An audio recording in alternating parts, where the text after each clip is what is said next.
Hey guys, welcome to Panorama. Today, I will be walking you through our tool Panorama and how we hope to help supply chain planners do their work faster. We'll click import data and upload Excel files.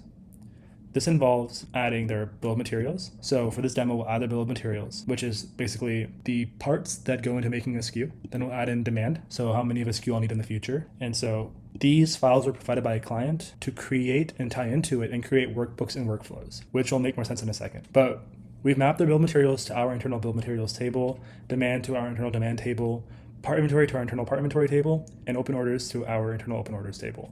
And here specify that this is an open orders for parts. Now the Canvas AI is where you can basically input a KPI or a type of workbook that you care about. Maybe you want to measure forecast accuracy, and so you want a workbook that shows you the percent error. It shows you the absolute error. So you could type in this prompt. Maybe you care about the clear to build. Now here clear to build is defined as the amount you can build given the parts you have on hand and in the future. And when I say the amount you can build, it's the amount you can build of a SKU.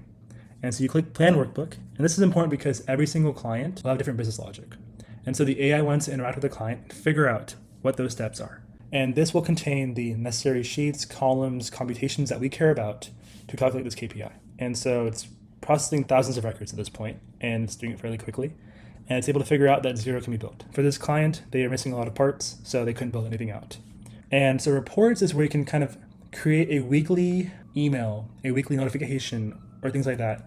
And it'll send a summary, or it could send different things to you, but in this case, we can pick summary.